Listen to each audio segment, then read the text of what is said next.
All right, we are back in Sunken Engine, and this episode 11, is going to be the last episode in this playthrough, and that's because what we're doing here is we're going to review the game. I'm going to talk about what I like about the game and where I think it can improve. I don't want to use the word con as far as any cons of the game, because at the time of recording this, the game has only been early access for 2 months.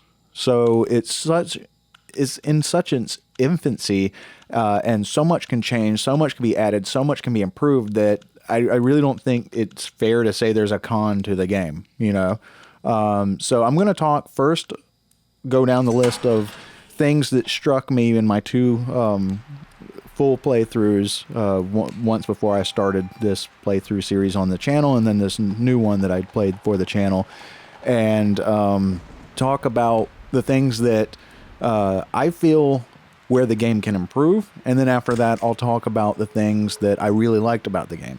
So let's just dive right into it, okay? Let's get right into it. And firstly, the thing that I think the game can improve on is having more variety, not just in the types of ships, boats that you service, but in the overall contracts and the tasks.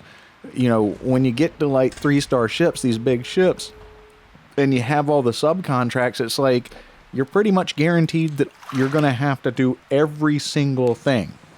And I think that's kind of boring. I think that just because it's a big ship doesn't mean you should have to be doing, pretty much 90 to 100% of the available tasks. And I don't think that you should only get 2-star and 3-star ships. I think there should be a variety, new ships being added, and then like all the contracts, being mixed up, having a good random amount of the 0-star dinghies, 1-star, 3-star, 4-star, so forth. Which also leads me to a point about the contracts of it would be nice if the contracts would come through more quickly. There are times where I wait an hour and a half in game time and I don't get a contract. If I accept one contract and, you can have 3 contracts on the table at a time. If I accept one and then I reject the other 2, I can be waiting for another contract to come through. And I think that it should be faster that the faxes come through so that you can keep the game rolling and have more choice.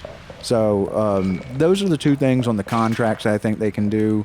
Also, when it comes to the contracts, the faxes, when you finish a contract and you have that time skip of like an hour and a half, 2 hours sometimes you're like at 17:30, and you complete a contract and then you skip to the end of the day. I think that mechanic has to go. Okay, I counted it. It's roughly about 15 to 20 minutes in-game time, about 15 to 20 seconds real life, for a ship to enter your harbor once you accept a contract. So why does it take an hour and a half, 2 hours for the ship to leave your repair shop, your harbor once you complete that? I just think that's dumb. I think they should get rid of that and just replace it with you cannot accept another contract until that boat has cleared your harbor. So there's that like 15-20 second period while that boat is leaving that you cannot start a new contract, so that there's the clearance for another ship to come in. I just don't like that mechanic. I really don't. I think that that's something that it could really improve on. If we were going to use the word con, that would be the only time I would really use it. More so, I do also think that the audio could be more balanced, because like the rifle at the duck hunt is ridiculously loud. The foghorns when you complete a contract are a little loud. So there's just some fine tuning, that could be done. It's not anything detrimental. It's just if you wear headphones like I do while I'm playing and doing these commentaries, it's kind of annoying to have that wide swing in dynamic range. So that would be nice to see. Also, stamina. Really, I hate the stamina mechanic. It's one of the most overused and just poorly used mechanics in gaming today because it's never balanced correctly. It really isn't. Very few games actually do it right or well, especially with the leveling. When it comes down to it, the biggest problem I have with the stamina is that even when you have the skill completely maxed out as much as you can at this point in time in game, there's little to no improvement. You know, I mean, I don't feel like I actually gain any additional stamina, like it lasts any longer. It should be like, let's start off at 5 seconds of stamina, 5 seconds of recovery. Then I level up and I go 10 seconds of stamina, 5 seconds of recovery. Just keep the recovery time the same. And then level up 15 seconds of stamina, 5 seconds of recovery. Because it gets to this point that I have it completely maxed out. I don't feel like I'm actually benefiting from it. I'm not getting any additional performance out of it. And when I'm trying to bounce back and forth between the ship and the bazaar, or the ship and the fishing chair, or the chair and the bazaar, it just, and I'm using this term kind of dramatically, but it makes multitasking a little unnecessarily frustrating. It's more annoying than anything else. It's me nitpicking, but, you know, the stamina could definitely be improved. Next, I would say I'd like to see more danger in the game. You know, I'd like to see more types of fear events, sanity harming events, than just the random sunken shadow figure, or the baby laughing, or the crow calling, or, you know, things like that, the knocking and so forth. I'd like to, while I love those elements, I love those mechanics, I don't want to get rid of them. I just want to see different types, you know. I want to see, you know, I like it when you open up the door and Cthulhu's tentacles come through it. But that only happens once, you know. It's like, put some jump scares and some things, you know, like, make it like one of the pictures does something, or you know, all of a sudden there's like blood everywhere, or, you know, you just have like kind of a weird psychotic break and there's blood everywhere, and then it comes, you know, add more events that, you know, just give you a little bit of freshness, a little bit of variety, and maybe randomize how it affects the sanity even more. So that could be fun. I love the cursed ships, but me being nitpicky, I would like to see them, and I mentioned this in a previous episode, I'd like to see them use the actual symbols from the Necronomicon, you know, or even just pull symbols from the Necronomicon and change them a little bit if there's any concerns, potential concerns with copyright infringement or something, which I don't think there would be, but I could be wrong. But, you know, it's like, I just think that if they did that, being such a fan of H.P. Lovecraft, I think that adding that level of authenticity, accuracy, drawing, you know, from the Necronomicon even more, it would just provide a better immersion into the game and, you know, support the Lovecraftian realm that is at the core of the game. So I would like to see that. I would like to see, and I'd like to see a little bit more variety on the ships as well, you know, the cursed ships. As far as like, I don't feel it's random enough what cursed artifact you're getting. And it's like, really, the tasks are, again, always the same. Scrape some eyeballs, pick up some entrails, clear the symbols, and then go get the artifact. You know, it's like, let's add a little bit to that. Now, again, as I mentioned at the beginning of this review, I understand that this game is only 2 months into early access, so there's a lot of places for it to improve, and I'm sure a lot of things I'm saying the developers have already thought of, you know, or gotten feedback from somebody else and are working on it. You know, they've already made one update that brought in the altar and the use of the cursed artifacts, as well as the carnival and the use of the prizes. They show that there's elements of the carnival that are going to be added, such as the dunk tank. And obviously they've hinted at the story being progressed, which is my next point, adding to the story, because, you know, we're just now finding out about Eleanor's family and their relationship to our father. You know, we're starting to uncover a little more about the history of Black Reef and seeing a lot more of the Lovecraftian lore, the foundation of the game in the story. We've discovered the Doctor is the antagonist.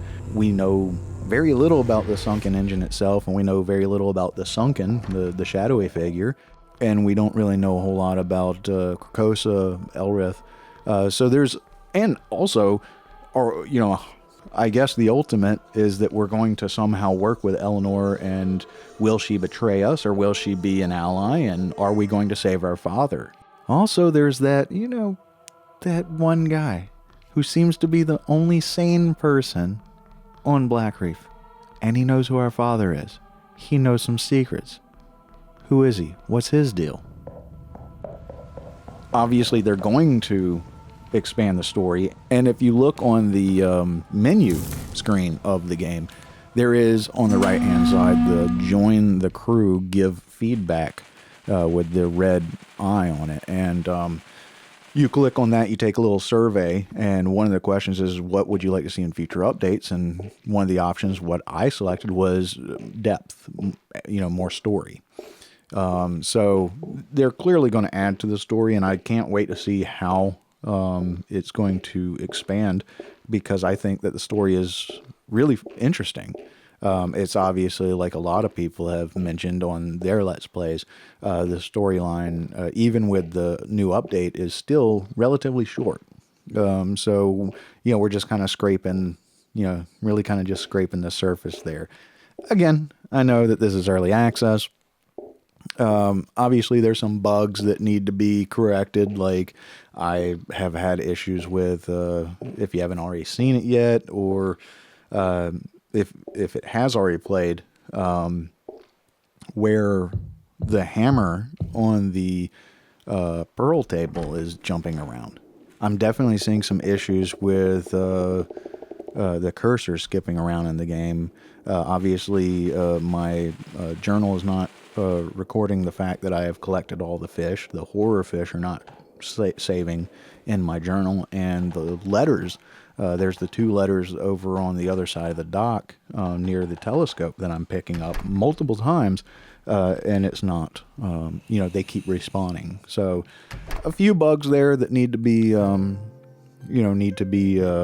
fixed, but not too big of a deal. I mean, I figure they're going to be fixed. Obviously, again, it's a it's a early access game. In the shop where you go buy the materials, your wood planks and light bulbs and all that stuff, they need to add to where you can click on it, type in a number, hey, I want 20 light bulbs, and then add to cart, because clicking on the light bulbs 20 times to get 20 light bulbs is ridiculous.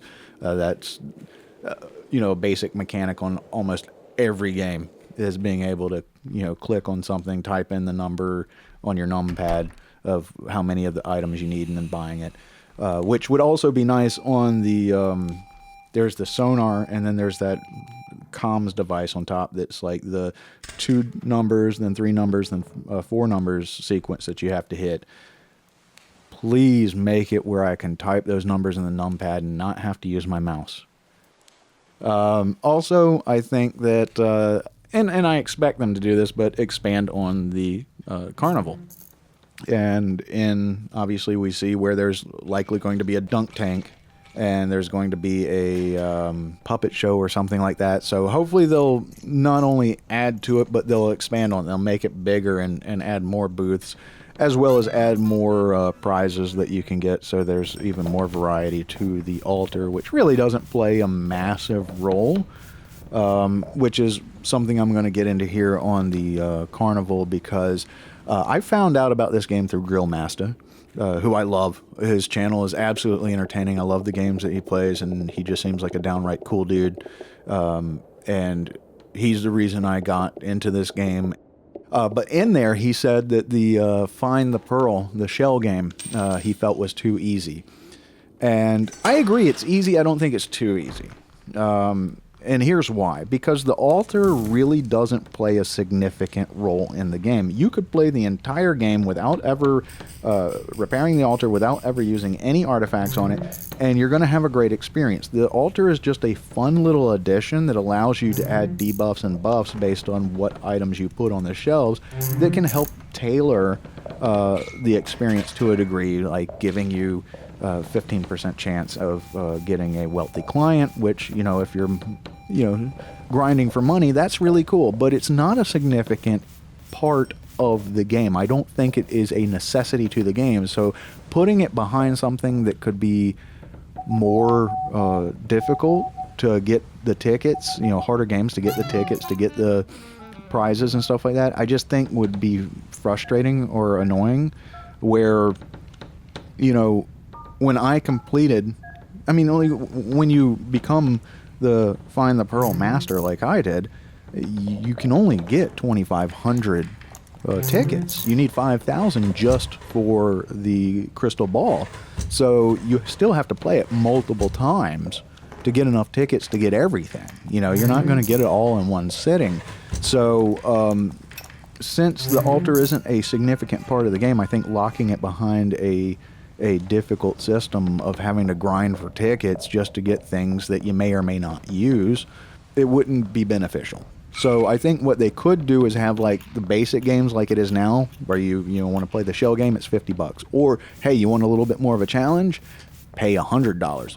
Bigger risk, bigger reward for those players who choose to want more of a challenge at the risk of getting, having a harder game, but potentially getting more tickets as well as losing tickets. I think that would be a good idea. And then I think lastly that I would like them to, and this is going to segue into what I love about the game, is lastly I want them to open up the town. I want them to have more places, because you go to the doctor's office, but once you progress to the storyline where you infiltrate his office at night, you can't go back there anymore. And then once you get to the castle and you get knocked out after finding the sunken engine, you can't go back there anymore. So I would like to see more locations available and things that you could kind of open up the town and explore in. Because one, I love the Lovecraft novels, so when you're bringing in that element and you're building a game around that, an experience around that, I want to experience more of it. And two, segueing into what I like about the game is I love the graphics. I love the art style. And I want to see more of it because it has this perfect balance between being campy and hokey and being creepy, having a fun but spooky atmosphere, and having this feel of, kind of the plywood backdrops that your community play, or, early South Park kind of feel, that cartooniness, that goofiness, but in a way that's still presented with a spooky, offsetting kind of vibe. And I really like how they pulled that off. And even though, I said that I want more balance in the audio is actually done very, very well. So I think that sound effects are great. I think that, the music, especially as simple as it is, the music for the cursed ships is just awesome. It fits. It's that perfect. Again, it fits that balance of being kind of hokey, goofy, but then being a little spooky and having that cool balance. And then, you get into the simulation side of the game where you're playing as a ship repair guy, and they killed it. And with the future licenses of 4-star ships and diving and actually piloting, being a captain of your own ship, that's going to open up a lot more, gameplay on something that's already great. And if they make things a little more random so you have a variety of experiences, I think that they're really doing something very well there. And then they mix it up with the RPG kind of thing of leveling up, not only your skill tree, but then you get into like your tool and your building upgrades, where you can improve your skill sets, improve your tools so that you can get things done quicker and be able to manage these big ships very quickly and get, 2 or 3 in a day. Upgrade your building so you can do the bigger ships, and then you get to upgrade your licenses and get a variety of tasks and challenges, which is really nice.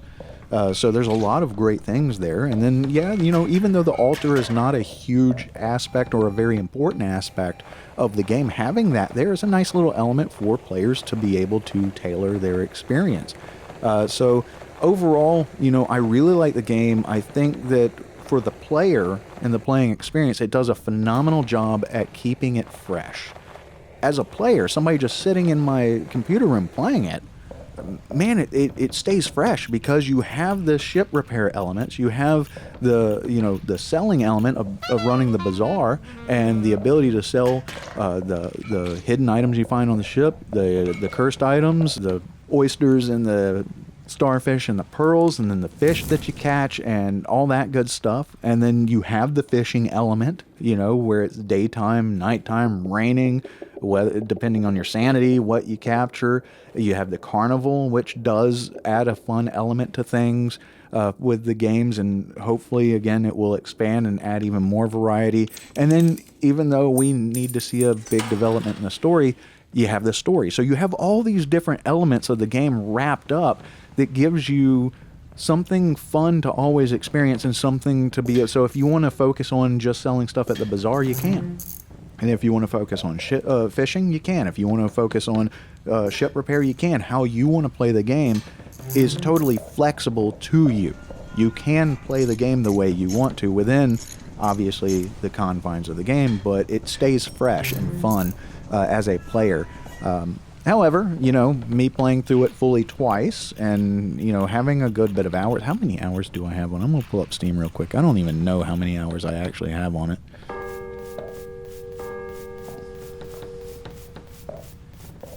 I have 33 and a half hours of gameplay, and that's playing through it twice, all the way through, getting everything, maxing it out. I think if you were to get it on sale like I did for like $7.99, it's a great game.